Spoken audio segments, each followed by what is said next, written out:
Bueno, compañeros, vamos a dar inicio al panel de discusión. Y bueno, vamos a empezar con el equipo de trata de personas.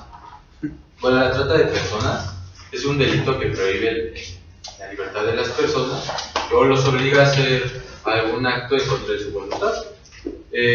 Bueno, esto es muy importante, es importante saber para los universitarios, porque finalmente son ciudadanos, la mayoría somos mayores de edad, y bueno, para condenar este delito, uno tiene que saber de qué se trata.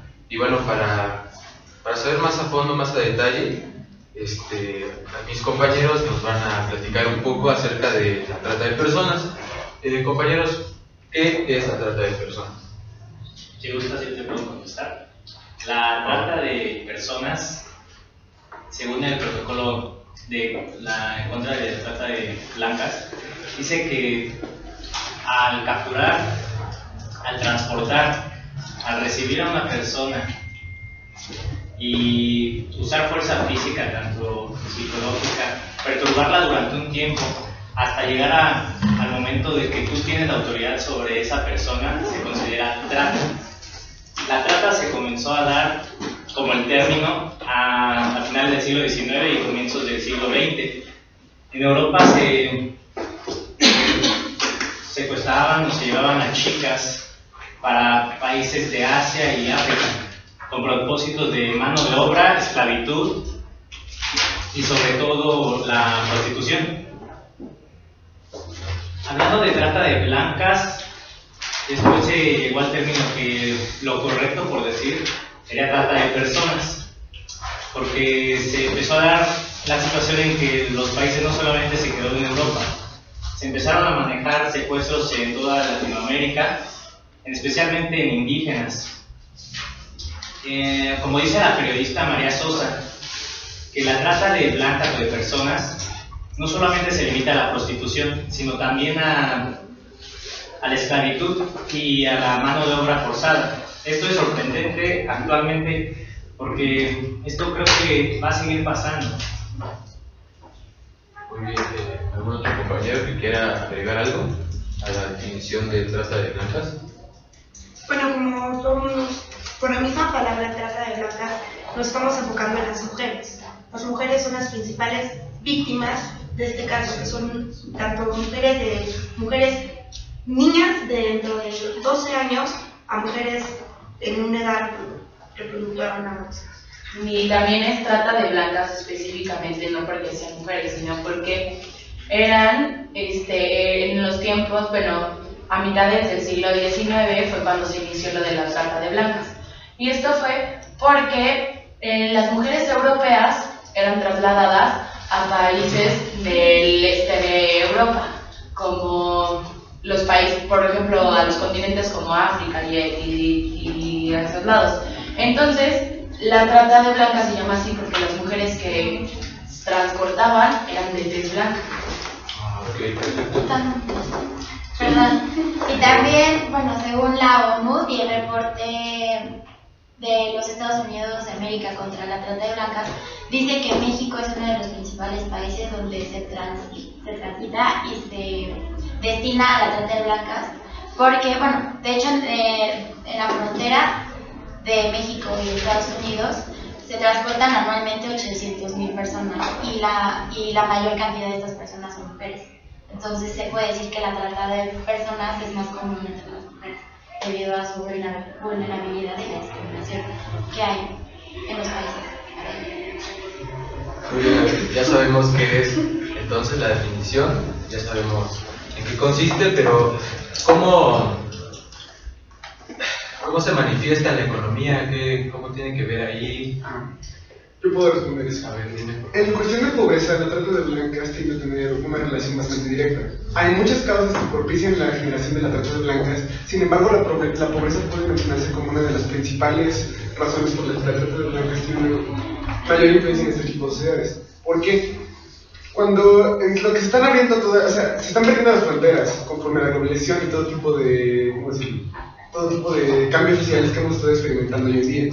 Sin embargo, al globalizar a la gente estamos abriendo más la migración, pasar de un país a otro, y esto nos beneficia positivamente a nosotros como personas. Sin embargo, sí ha llegado a afectar negativamente y se ve reflejado más en las. ¿Por qué? Porque cuando tú abres las fronteras, puede llegar a suceder el caso de que alguien que desde antes estaba dedicado a este tipo de negocios, le facilitas mucho más el trabajo. El problema principal aquí es que muchas de las personas que están metidas en este tipo de negocios, lo que hacen, se va a sociedades muy marginales, se va a sociedades muy pobres, ignoradas jurídicamente, no tienen bastante personalidad en un ámbito social moderno. Y el problema de esto es que como son sociedades pobres que son ignoradas, las personas que victimizan a este tipo de mujeres en este caso, o incluso de hombres, que puede llegar a darse también en el caso de esclavitud, porque trata de personas, no solamente de prostitución, va también a mano de obra. Lo que puede llegar a pasar es que las personas privan de la libertad, básicamente entran en estas pequeñas comunidades pobres, donde saben que las autoridades no van a poder llegar a meterse en sí, y lo que van a hacer es privarlas de la libertad, amenazarlas, y hacer que realicen los distintos trabajos que quieran para este tipo de personas. ¿Y por qué la pobreza también influye en ese tipo de cosas? Porque la gente pobre no tiene tanta personalidad jurídica dentro de una sociedad. Son las gente más ignoradas. Es el caso en territorios de Sudamérica, en territorios africanos. Usualmente cuando llegan y privan de la libertad de este tipo de personas, lo que suele pasar es que van y simplemente empiezan a secuestrar mujeres al por mayor, y es un problema social bastante intenso. Bueno, esta privación de la libertad, como decías, se da en países pobres, pero también se da en países que fueron víctimas, están en etapa de posguerra o en la misma guerra. Por lo mismo también tienen problemas económicos. Existen de hecho varios casos. De hecho, México es uno de los países que tiene más exportación de personas, pero también hay que considerar países como lo es Camboya, Laos, que después de haber pasado por alguna guerra, tiene una política de libre tránsito, que ese libre tránsito pues todo es pase por ese mismo país sin necesidad de un pasaporte. Ese es uno de los problemas que hay con las leyes internacionales para las trata de blancas. No se puede establecer una ley fronteriza en países donde no hay estrictamente un filtro. También otro factor importante, de hecho para dar un poco más de solidez a este argumento, es que varios de los documentos de la CIA, que es una asociación sobre los derechos civiles de las personas, y aparte de los documentos de la ONU, han determinado que precisamente alrededor de un 60% de las víctimas que son parte de las trata de blancas vienen de este tipo de sociedades pobres. Y es por eso que la pobreza es una causa que resalta sobre las demás en cuestión de trata de blancas. Yo quiero agregar algo acerca de lo de los lugares. En cuanto a lo de los lugares, también, o sea, México es el segundo país que mundialmente que se encarga de la trata de blancas, y el primero es Tailandia. Y pues Tailandia es un país muy afectado por la trata de blancas debido a que la pobreza extrema, como ya lo mencionaba, es un factor muy importante, y obviamente también lo social y lo gubernamental, que es lo que influye a que sea el primer país con trata de blancas, además de que los esclavos no forzosamente son, como les dijeron, sexualmente, sino también son para hacer cualquier tipo de trabajo forzoso que no desean hacer. En cuanto a otros países, por ejemplo, que traen hacia países latinoamericanos, como lo son, también el muelle, se puede decir, en donde donde se concentra la trata de blancas y es donde se hace la exportación, es en Colombia. Y aquí es porque vienen mujeres europeas que son engañadas de cierto modo y son tratadas diferente. Y precisamente porque aquí se da el requerimiento de los bares nocturnos en donde bailan las chicas, la prostitución, y también son muy demandadas las mujeres extranjeras, sobre todo. Ya solo para dar un poquito para acabar bien el término de pobreza, es más viéndolo desde la parte disciplinar. La trata de blancas es el tercer delito más, que deja más beneficios económicos El primero obviamente es la droga, el segundo es la venta de armas en algunos países y el tercero es el trata de blancas. Ok, perfecto. Y bueno, hoy en día, ¿qué se hace para combatir la trata de blancas? Bueno, hay que abordar las medidas que han tomado desde dos aspectos, el internacional y el nacional. Primero el internacional, ¿por qué? Porque la ONU tiene un protocolo llamado Protocolo Palermo, donde establece el protocolo para la prevención, represión y sanción de la trata de personas, en el cual establece no solamente que hay que cuidar principalmente las fronteras, sino que cada estado parte o país que es emisor, receptor o un medio tiene la responsabilidad de informar a todos acerca de cualquier posible caso de trata. Incluso hay un artículo que trata sobre dar residencia en el país en el que se encuentra la víctima. Eso es de manera internacional. Entonces cada estado tiene la responsabilidad de tomar medidas fronterizas y en el mismo interior, por lo cual, digamos, al abordarlo de forma nacional, pues bueno, de forma nacional, pues aquí, por un ejemplo, podemos mencionar a México, que apenas se aprobó la ley contra la trata de personas. Pues tenemos que considerar que la ley nacional tiene que estar de acuerdo con la internacional. Entonces, básicamente lo que hace la ley en México es protección a las víctimas. ¿Qué es? Pues la protección a las víctimas es confidencialidad a los que ya fueron tratados, todo, pero también está el nuevo, por así decirlo, término de considerar una víctima como una posible víctima. Desde la identificación, desde una posibilidad, si ya se considera víctima, ya sea aquí en México o internacionalmente. Bueno, me gustaría agregar nada más que hay un grupo especial en las redes sociales que está precisamente nada buscando dónde están los círculos de tratas de blancas. De lo mismo.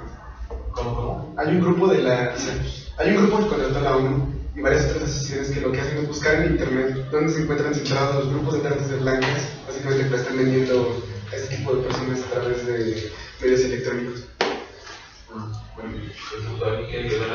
A mí me llamó la atención lo que dijo Norman, pues la titular de Fiscalía en México hizo un reporte en el Universal donde menciona que las redes sociales se han convertido en un arma muy peligrosa para la sociedad mexicana, en este caso para las mujeres, pues está convirtiendo en la mayor atracción para los tratantes, para reclutar y captar a las tratas y hacer y llevárselas, ofreciéndoles ser modelos, ofreciéndoles cosas, ya sea por una relación personal o una relación laboral.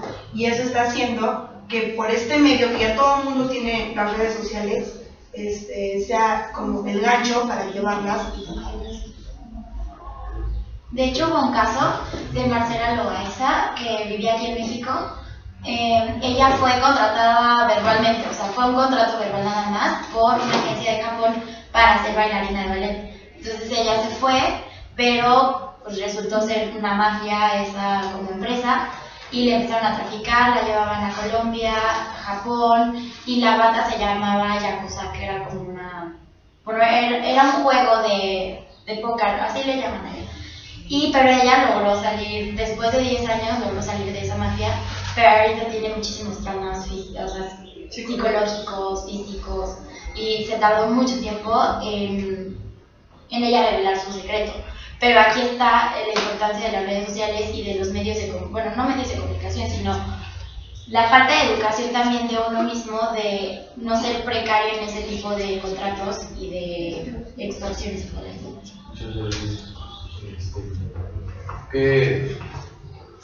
En sí puede ser algo.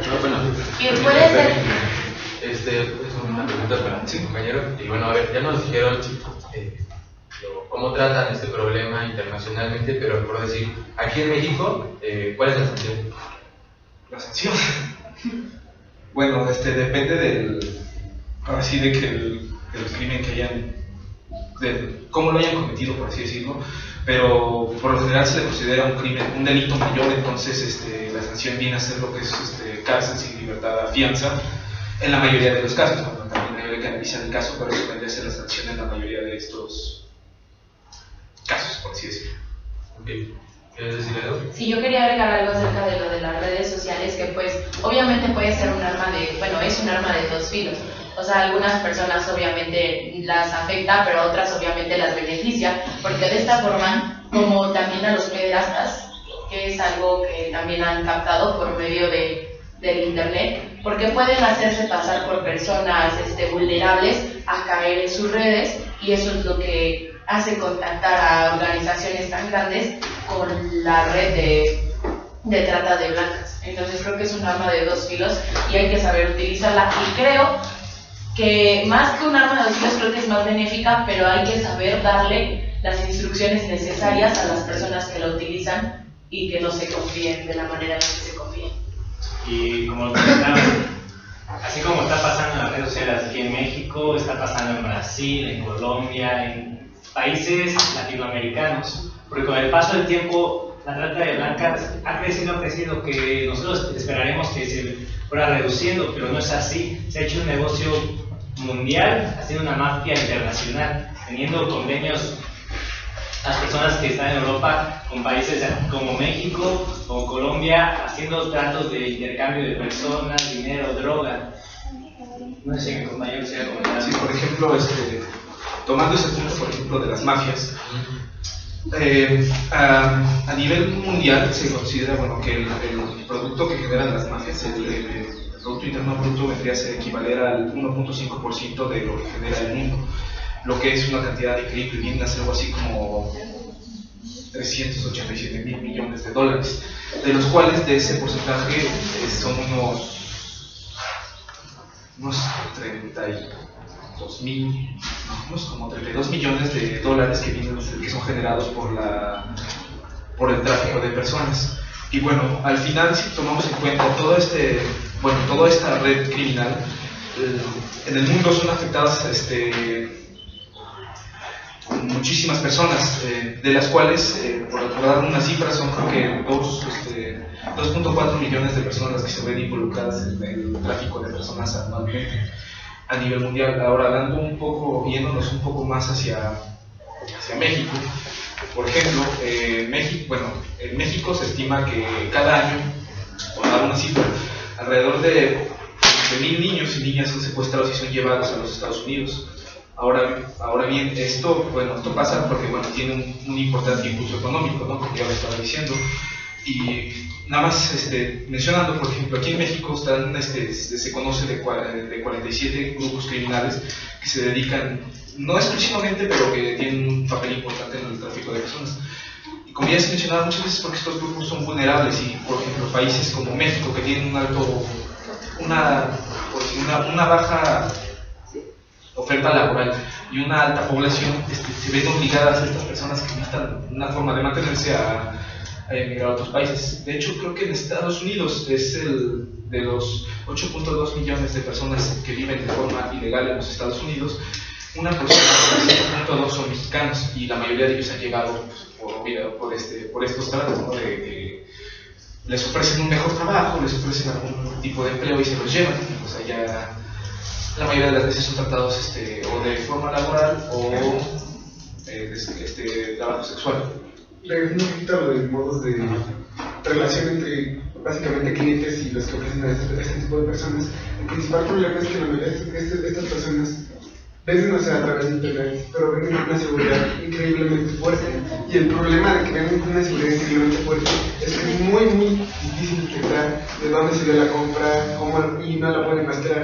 Y el otro problema es que este tipo de personas tienen que tener bastantes contactos que son relativamente peligrosos, y es por eso que no se pueden atacar directamente a los grupos que están metidos en este tipo de negocios. Además de que la trata de blancas también puede ser desde los polleros, o sea, eso también es trata de blancas. Los que, aunque tú como persona pagues para un servicio de que te transporten a un lugar, eso también es trata, porque estás llevando a alguien ilegalmente y de una forma supuestamente no humana y no en condiciones para trasladarse a otro país. Además de que la oferta y la demanda, que es lo que ahorita decían, de que por qué, o sea, se aumenta obviamente, es lo que repito, la oferta y la demanda de las personas que compran y hacen esto, y en los lugares más frecuentes, como repito, es para explotación sexual, para la prostitución, para lugares en donde puedan bailar las mujeres, y obviamente es un nivel de vida no deseado para cualquier tipo de mujer, y es una vida a la que se tienen que acostumbrar necesariamente, ya que aunque viajen con pasaporte o con papeles legales, sus papeles son retirados llegando al lugar en donde las van a tener. Bueno, muchas gracias. Compañera Jimena, ¿me puedes decir cuál es la posición de México para la trata de blancas? Bueno, si nos enfocamos en México, nos ponemos a revisar lo que ha sido su historia. La cultura de México ha sido siempre muy diferenciada por las esferas que tienen en los roles de las personas. Las mujeres se quedan en casa, son sumisas, y el hombre sale a trabajar. Entonces, si nos vamos a toda una historia de una vida del trato hacia las mujeres, nos podemos dar cuenta porque ahorita las mujeres son como, el índice es mayor de tratas que el de los hombres. Me gustaría dar datos exactos sobre la situación actual de México, que es, por ejemplo, el presidente de la Comisión Nacional el presidente de los Derechos Humanos del Distrito Federal, Luis González, en el 2012 dijo que México, el segundo lugar de delitos es principalmente la trata de blancas. El primero es drogadicción, que lo podemos unir muy bien porque las personas que hacen México es uno de los principales países en narcotráfico, y esto es una de las principales causas porque estos carteles, estas bandas, estos delincuentes son las personas que hacen que son los tratantes de mujeres. Lo podemos también relacionar a lo que es Ciudad Juárez. Ciudad Juárez es el puente de tratas donde se reportan más de 300 casos al año, ¿sí? Donde, según el Tribunal Superior de Justicia, solamente 49 son denunciados, 32 se detienen a los delincuentes y 17 son sin detener, pero solo de 49. ¿Dónde quedan los otros 300? Mujeres que son asesinadas y las matan. Okay, muchas gracias. Bueno, vamos a pasar a las conclusiones de la presentación. A ver, un minuto por persona. Compañero, ¿quieres iniciar? Sí, creo que si queremos en un futuro parar la trata de blancas, deberíamos de fijarnos cómo se comenzó y por qué. Ya que lo que pasó antes, en época colonial, que se empezó a robar mujeres, fue por situaciones económicas, fue por un beneficio a la delincuencia. Y es lo mismo que está pasando ahorita, no ha cambiado en nada, solamente en la forma de transportarlas. Que yo creo que mi conclusión sería que la erradicación de la trata de blancas en estos tiempos creo que se encuentra muy lejana, debido a que no estamos en buenos términos ni económicos, ni socialmente, ni gubernamentales, y cada vez son más países los que se suman a este tipo de situaciones.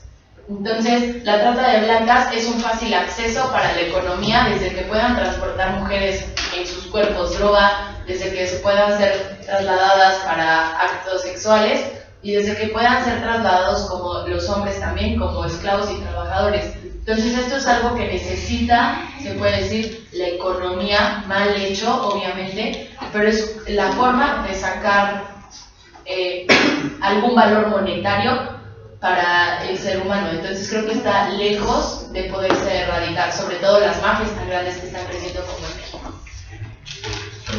Pues bueno, hay existen organizaciones criminales que son las que se dedican a la trata de personas. Estas organizaciones son tratadas de dos formas, internacional y nacionalmente.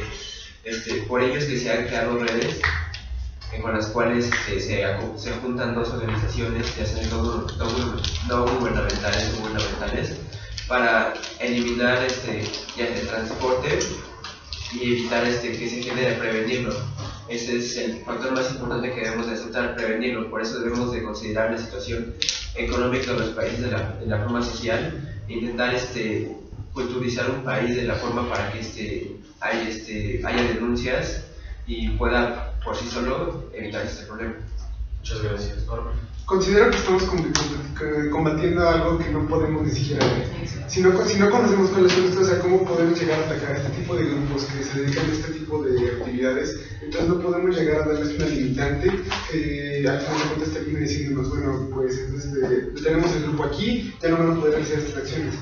Entonces lo que yo pienso es que hay muchas causas y consecuencias, sin embargo, todas ellas son increíbles en la sociedad contemporánea en la que estamos viviendo en este momento. Bueno, en mi conclusión, yo diría que es, aunque dicen que es muy complicado y muchas veces no podemos ver lo que estamos combatiendo, yo creo que es importante seguir intentando combatirlos, porque bueno, al final la trata de personas no solo es un problema de me llevo a una persona y la vengo a otro lado, sino que involucra muchísimos conflictos sociales, o sea, desde discriminación, inmigración ilegal, problemas en las fronteras, o sea, desestabiliza gobiernos, o sea, tal vez sí genere algún beneficio, pero si pensamos que no podemos combatirlo y simplemente dejamos de intentar erradicarlo, pues a largo plazo los pocos beneficios que nos pueda llegar a generar no se comparan con todo el problema que causa, principalmente desde el punto de la inmigración, de los crímenes organizados, que van lentamente creciendo y desestabilizando los gobiernos.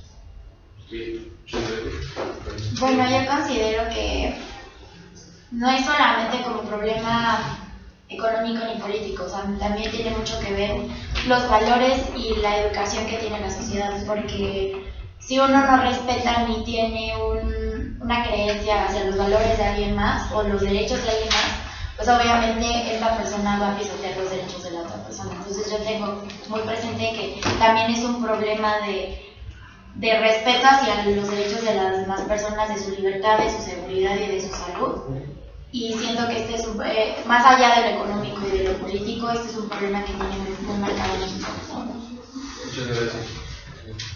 Pero yo enfocándolo desde el punto de vista de México, nos tenemos que ver las bases con las que está nuestro sistema jurídico. Nuestro sistema está muy corrompido, muy corrupto. La gente se mueve por el dinero. ¿Y qué es lo que genera la trata de blancas? Dinero.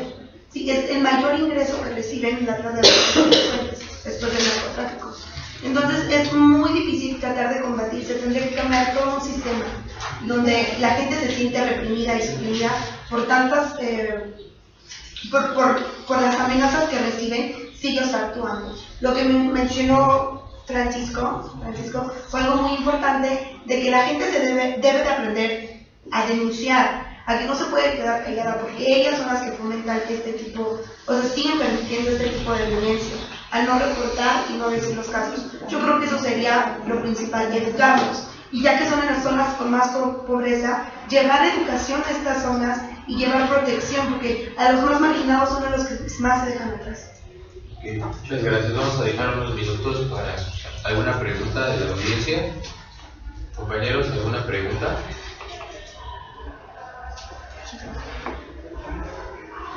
¿Existen ciertas actualizaciones en cuanto a la regulación de trata de blancas? No es que existen algunas regulaciones nacionales, sin embargo, varios de los organismos, derivados de la ONU y este tipo de cosas, llegan a poder tener gran influencia sobre las acciones que se van dando sobre las víctimas de este tipo de crímenes. Okay. ¿Alguien más? ¿No? Bueno, muchas gracias. Muchas gracias. Gracias. Gracias.